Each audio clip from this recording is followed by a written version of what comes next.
Hello, everyone. Welcome back to Reclaim Your Rise. We are diving in today with a highly requested topic, which is how to avoid low and high blood sugars during exercise. This is a frequent topic that I see show up in my Instagram DMs. We also see it a lot come through on coaching applications at Risely.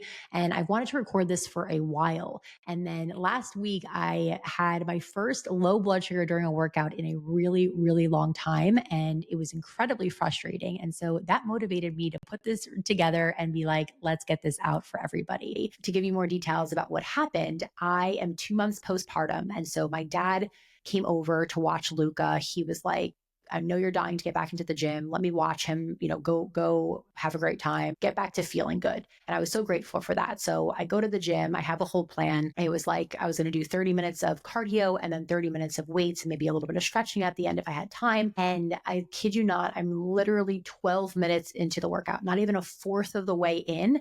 And I am 120 double arrow down. And I looked at that and I was like, you're kidding me. And I said, you're kidding me for two reasons. One, there's nothing more discouraging than trying to do something good for yourself just to be interrupted with a blood sugar drop or even like sometimes a blood sugar spike as well. And then, you leave feeling crummy or you feel defeated in that moment and you have to like stop. And then you're like, is this a waste of time and effort? And, you go through all of that. So that's number one. But number two, I had no low snacks with me. And so I literally had to leave the gym 12 minutes after I entered it to go next door and get at the grocery store some juice.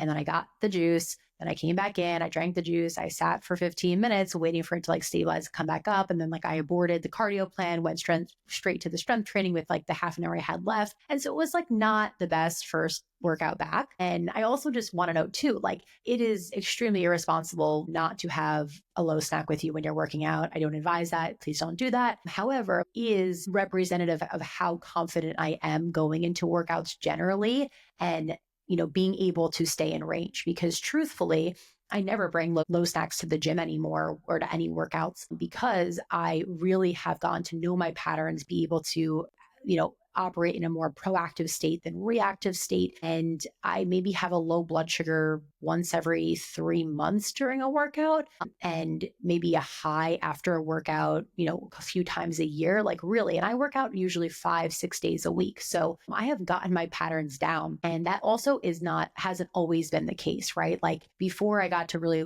understand how to work with my body, I spent years as a super athletic kid, played college soccer, I was just always on a roller coaster. I was always either, on the sidelines running out to take a pause to like chug some Gatorade and then I'd like over chug it. And then I'd, end up 300 and then I'm like over bolusing. And it was like, just like, it never felt good, but I always kind of pushed through. And then after years of pushing through, I was exhausted from pushing through. And I'm like, I just want to know if it's possible, like to do a workout, no matter what workout it is, whether you're going for a 5-mile run or you're doing a strength training session or you're meeting a friend for a new type of workout. Like I want to know if it's possible to stay in range more times than not. And I can tell you, like from firsthand experience and from all of the coaching members we worked with at Risely, like it 100% is. And so all to say, after I had that first day back to the gym and that, happened, it was a reminder that like, oh, Lauren, like you are in a different body right now. Your hormones are all over the place. You haven't, walked more than 800 steps a day for 2 months now and like barely left your house. Like you got to regroup here. And in the process of regrouping, I was able to, in the subsequent days that I worked out, stay in range, get back on track. But I also was able to write down the questions that I was going through in my head as like kind of I'm building myself back up and understanding my new patterns with my body and put together this episode. And so what I'm going to do today is break down the 5 key questions to help you stay in range during a workout, avoid low and high blood sugars with exercise. And I know the story I just told was about a low blood sugar, but I also want to highlight before we get into this that high blood sugars are just as, I don't want to say just as frustrating, but like are frustrating as well, because what we see a lot of the times is we think that because we're told a diagnosis that activity will lower your blood sugar. And so we often overcorrect in the sense that we'll have more sugar or pull back on our insulin before a workout.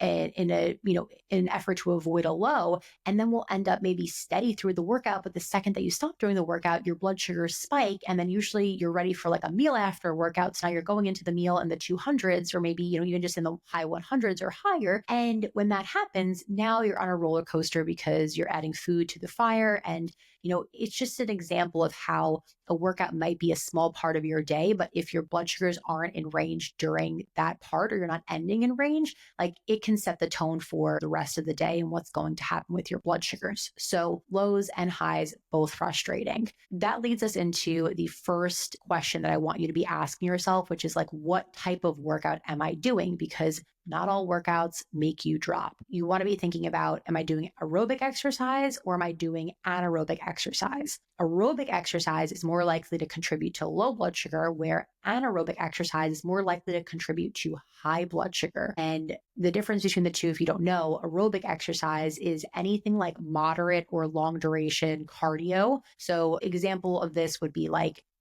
when you're doing cardio for a sustained period, so biking or swimming or jogging, in comparison to anaerobic exercise, where it's more this like very short duration, fast twitch muscle physical activity. So think like sprinting or HIIT. So HIIT training is like maybe 20 seconds on, 20 seconds rest, 20 seconds on, right? Like it's powerlifting. Those are examples. And it's not necessarily that like these are going to definitely make you higher and these types of workouts are definitely going to make you low. More so, it's like if you're not having the right pattern, or like if you're not doing if you're not using the right tools for that workout, you're more likely to go low, you're more likely to get high, but there is a way to get ahead of it. So that's the first thing at the base level, like what type of workout am I doing? The second one is, am I more insulin sensitive or insulin resistant right now? Recognizing where your insulin sensitivity level is at is like so crucial for exercising without going low or high. And I'm going to share with you the factors that impact your insulin sensitivity that can help you determine like necessary adjustments for your workout. So there's three things you want to be thinking about in regards to your insulin sensitivity or resistance. The first one is time of day. And so in the morning time, we all are naturally more resistant. And that is because the stress hormone cortisol is the highest in the morning time. And so if you're having this high cortisol, I'm going to even add on top of it. And if you're a coffee drinker, right? So you have high cortisol, maybe some coffee in your system, potentially you're kind of like more, I don't want to say stressed, but like you're moving faster in the morning time. Maybe you have to like pick your kids up for school, or maybe you have to get to work. Like you're just moving faster. So maybe there's like more stress kind of in your body. You're getting out the door, right? It's causing the surge of adrenaline. And then you show up to the gym and you work out, and workout, yes, is like stress reducing, but like when you have your baseline or like cortisol and adrenaline like already higher like that, like if you go and you have, hey, my blood sugar is 120 right now, 130 right now, it's on the quote unquote lower side, I'm going to have a little bit of a banana, right? Like that might send you to 250. Whereas if you have that banana in the afternoon before your workout at 130, that actually might prevent you from going low. So that's like the morning time. Think you're more resistant there. And then in the PM, so in the afternoon, you're naturally less resistant. Cortisol has peaked in the morning. It's tapering off as the day goes on. Melatonin, getting you ready for like the second half of the day, and eventually bedtime is starting to pick up. And so the type of workout you're doing in the morning time versus evening time can essentially need a completely different strategy. I'll never forget, I had this coaching member once who she switched jobs actually during our coaching. And this was years ago, but I remember, I think it was like Soul Cycle or some kind of like spinning that she like loved. And she was so happy because she had figured out her patterns with her morning spin class. She had always tanked in it, and we, helped her adjust her patterns. We were helping her figure out what she needed to do. And so she, was like, oh, perfect. Like almost like checkbox. I learned this in coaching. Like, let's tackle the other challenges that I want to work on around nutrition, food, or mindset, whatever it was. And then she switched jobs, and she had to, because of it, start work earlier. And therefore she was getting out earlier, and she decided to do her spin classes now at like 4 p.m. And she was so frustrated at first because she was like, oh my God, here I am again. I thought I knew my patterns with the workout, in the morning time. And now I'm, not staying in range again. And this is so frustrating and so defeating. And ultimately, like what we ended up talking through was like, hey, like this is an opportunity for you to recognize, like, what worked for you in the morning time necessarily isn't going to work for you in the afternoon times, but there is a solution, just like there was a solution for the morning time blood sugar issue that you were having. So that's A. Let's look at this like with curiosity and say, how can I learn from this and what can we do to stay in range? And then B, know that diabetes freedom truly comes from the ability to maneuver and move from, thing to thing, whether it's, this food to that food, or in routine to out of routine, or this workout to that workout, or this workout at this time to this workout at a different time, right? To be able to ebb and flow through it with flexibility and know what tools and triggers to pull in order to stay in range. Because we all, appreciate certainty in our lives, but we don't all stay in our routines 100% of it. And I think a lot of us get frustrated where when we know our patterns, when we're in our routine, but then when you go out of routine, like for instance, with exercise, if a friend is like, hey, like, let's not go to this workout today, or like skip your workout, come to, my gym and let's do this boxing class, or let's do Pilates, right? There can be hesitancy of like, I don't, know my patterns, so I'm not going to go to that workout class. Or, you go to the workout class and then your blood sugar tanks or it spikes, or you're checking your CGM the whole time because you're nervous. And it's like, that just takes you out of the present moment, or it makes you feel like it just makes you less confident in your ability to do what you would do if you didn't have type 1 diabetes with the same level of peace of mind. So that's a quick story there. That's time of day. So you want to be thinking about that. Now, the second thing is you want to be thinking about sleep. So the circadian rhythm is what regulates our metabolism and hormones related to our metabolism. And so our sleep and wake schedule play a key role in our circadian rhythm. And therefore, our lack of sleep or poor quality of sleep directly impacts our insulin sensitivity. So there has been times where, I have, for whatever reason, had reduced sleep. Maybe it was like a heavy work season. I'm sleeping 5 hours or 6 hours instead of, 8 regular 9 hours. And if I go to do a workout that next morning, I'm thinking, I'm definitely going to be more insulin resistant. Like maybe instead of giving 1 unit before this workout because I'm doing an anaerobic exercise, I'm going to actually give 1.5, right? Like it's little things like that when pieced together help you stay in range ultimately during these workouts. So sleep is something you want to be thinking about as well, more so on the end of resistance. And then the one that you want to be thinking about for insulin sensitivity and resistance is the phase of your menstrual cycle. So if you have a menstrual cycle, this is huge because the first half of your cycle, your progesterone is lower. And so you're going to see higher sensitivity and you might see greater drops in your workouts, even sometimes in morning workouts. But other points, your progesterone is higher, especially like 10-ish days leading up to your period. And so your resistance may be higher and you might need a different strategy for a workout that, a week ago you did one thing for and now you need to do something differently for.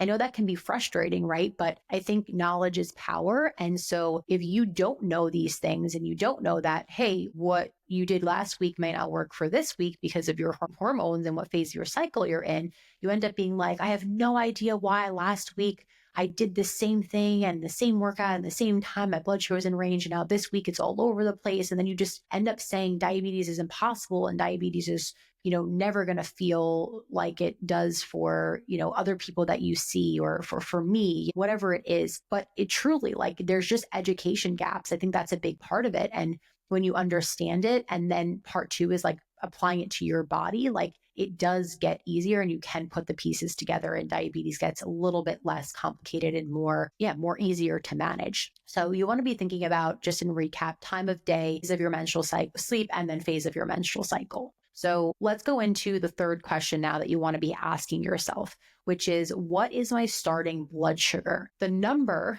that you are starting at and going into your workout in, plus the info that we covered in question 1 and 2, will help you decide what you need to do for this specific workout that you're going into. If you were at the lower end of your range, let's say 100, but you are doing a HIIT workout at 5:30 in the morning, maybe you don't need to do anything, like truly, which is crazy, right? Because there's a time I know for myself where I would be like working out, doing a HIIT workout, sweating like crazy with my blood sugar 100. Of course, I need 50 grams of carbs, right? Like, of course, but you may not. That is in comparison to maybe if you're 100 and you're about to go for a 3-mile walk, which is, it's, a 3-mile walk is intense, but it's less intense than maybe like sweating like crazy, jumping up and down, doing burpees and jumping jacks and, whatever it is. and you're doing that 3 mile walk at 5 p.m., like maybe you do need a snack, right? Or maybe you do need to put your pump on activity mode or exercise mode. And so looking at what your starting blood sugar is in conjunction with what time of day it is and what type of workout you're doing, and you're more insulin sensitive or insulin resistant now, like you have to put all of those pieces together. I also think that, this leads into our fourth question that you want to be asking yourself is, do I have any insulin on board? Because if your starting blood sugar number is 200, right, and you have a full correction on board, if you're at home sitting on the couch and you're 200 and you give that full correction, yeah, you'll probably come down if your rates and ratios are correct. But when you have that amount of insulin on board and you are about to start working out those muscles, I like to call what happens your insulin turning into super insulin. So think insulin on board plus activity equals super insulin, which is likely to contribute to lows. And you want to think about just like your activated muscles, like soaking up the insulin more easily, more effectively, more efficiently. And that is because when we exercise, our heart rate increases and our muscles start to contract. And this increases the ability of our muscles to take up glucose without insulin through our GLUT4 receptors. And so I saw this video once on TikTok. It was this guy, he was on the Stairmaster and he was like showing his blood sugar, that it was like, I forget, it was like 70, double arrow down. And it was something that like what we're talking about right now, where it's like nothing more frustrating than not being able to make it through the Stairmaster because your blood sugar tanks as a type 1 diabetic. And he was showing I think he had the old Omnipod. So it was before it was like on the app. So he was filming and you can see on his pump, like his blood sugar. And you can also see he had like 5 units on board. And I was like, oh, buddy, that's what you got going on there. Like those 5 units are, yes, going to tank you. And so you want to understand these things, because maybe if you're working out in a half an hour or an hour and you're high, sometimes you might have to give the full correction depending on what you're at or what workout you're doing. Or sometimes you may need to give half of the correction, or other times you may not even need to give any insulin. I mean, there's times where I am working during the day and my blood sugar is 170, and let's say I need, I don't know, hypothetically a 1 unit correction. If I know, oh, I'm having a break in between calls in 20 minutes and I'm actually going to go for a walk, depending on the time of day, I actually might not need to give any insulin because the walk's going to bring me down from 170 to 120 really nicely. Insulin on board is huge. Also, keep in mind that the lack of insulin on board can cause highs. So, for example, on an automated pump that a lot of people now have, when you put on activity mode or exercise mode, it is pausing or decreasing the amount of background insulin you have to get you up to a higher number. And even if you're not on an automated pump, if you're suspending your pump, same thing. If you're putting on a temp basal, that can, yes, help you during the workout. But if you don't have a strategy for after the workout for what you're going to do, that can end up kind of being like delayed and then causing a high blood sugar. And remember that insulin on board includes, yes, corrections, but it also includes your background basal insulin or auto corrections as well, like not just your last bolus or not just a correction. So it's like all the insulin you have flowing through your body right now. And those are all the things that you want to be thinking about. And then the last thing you want to be thinking about is, what is my pattern around my blood sugars with activity in general? So this is possibly like the most important and ultimately like trumps all of the science explained in the previous tips to consider. Confidence and strategy really come together when you start to identify your specific patterns with activity, with workouts that you often do. You and I can both go into a workout, same blood sugar, same time of day, and we can need slightly different strategies because of the fact that we have different bodies. And so tracking what happens during and after a workout and noting the above kind of 4 factors that we talked through will help you determine your body's trends during activity and help you build out an exercise blueprint that works for you. So to recap here, the questions you want to be asking yourself going into a workout are, what type of workout am I doing? Am I more insulin sensitive or resistant right now? What is my starting blood sugar? And do I have any insulin on board? And then of course, like, what is my general pattern with my blood sugars around doing this activity, previously? And the last thing that I'll note here is, what you don't want to do is go into a workout, like show up and 2 minutes before be like, okay, I'm going to suspend my pump, or okay, I'm going to put activity mode on, or okay, let me take some juice here. Like it does take a little bit more intentionality than that. I'm often thinking 45 minutes, I would say 45, 30 to 45 minutes before a workout, kind of like, what am I doing? Where is my blood sugar at right now? And I think when you can accept that it takes a little bit more work, if you do want to have the outcomes that you desire, it allows you to put in the effort to say, all right, I'm going to figure this out because I know it is figure outable and it is worth putting in the time and the energy to figure this out because I will have so much less frustration on the back end. I'm going to have more energy. I'm going to have more confidence in myself. And that is all something that we all deserve to have. So that'll, hopefully kick you off in the right direction if this is something that you've been struggling with. And the biggest takeaway I want you to leave with is that managing blood sugars around workouts isn't about luck or guessing. Like it's not something that only some people can figure out. Like when you adapt a mindset of curiosity during the process of learning your patterns and you stay open-minded about testing different adjustments and you fill your education gaps around contributing factors like the ones we talked about today and others, like you're going to be able to build a plan that sets you up for success. And lastly, if you feel like you know yourself and you are a seeker of information and you find yourself Googling tips and tricks and watching other people, like, maybe even just listening to podcasts like these, but you ultimately find it hard to put all the pieces together for yourself and you get overwhelmed with where to start, I want to share a quote with you that I heard recently that I think might hit, which is, you didn't learn how to swim by reading about water. So ultimately, if you want to create change for yourself, you have to jump in the water. If jumping in the water sounds scary to you, or if you feel like you are not going to know what to do when you get in the water and you feel like, oh my God, I'm going to sink when I start trying these different strategies, and then that's going to make me feel like a failure, and then that's not going to make me want to go forward. It's going to make me want to revert into the old habits, which are like running high or just hoping I don't go low. You may want to consider applying to one of our coaching programs at Risely, which offers high-level support and accountability and guidance from our team of coaches who all live with type 1 diabetes. We have both one-on-one and group coaching programs for men, women, and parents of kids with T1D. But I do want to call out that coming up on March 26th, we officially open the doors to our spring group coaching program, the Decide and Conquer Bootcamp. It is our signature program for women with type 1 diabetes. We've had over 700 people graduate from the program with more freedom and confidence, and they have all ranged from living with T1D for 2 months to like 50 years. And so even though the doors officially open on the 26th, for those who apply early and get on a call and enroll, you'll be eligible for an early bird discount. So I will put the link to learn more and apply in the show notes. If this is something that you have been wanting to do for a while, if you feel like, yes, exercise is a pain point, I struggle with it, but I also struggle with a lot of other aspects of my diabetes as well, whether that's A1C or knowing your patterns with hormones or, food, eating out, traveling, just mindset and acceptance of your diabetes, burnout, whatever it is, just know that it is possible for you to create change in your life. And oftentimes it's hard to do it by ourselves. And so our team is here to support you in that. And we are excited to meet you and get you to the other side. So thank you for tuning in for today's episode. Please send me a DM on Instagram. Let me know what your takeaways are. And we will see you next time on Reclaim Your Rise. Thank you so much for being here with me today and listening to this episode of Reclaim Your Rise. To let us know that the episodes we're putting out are impactful and to help us get our street cred up and let everyone else know that this is something worthy of their time to listen to, please leave a rating and review on our Apple Podcasts, send the show to other people impacted by T1D or maybe even your doctor, and share it on social media tagging at Risely Health and at Lauren_Bongiorno. New episodes of Reclaim Your Rise come out every single Tuesday, so make sure you are subscribed to the podcast so that you never miss a beat.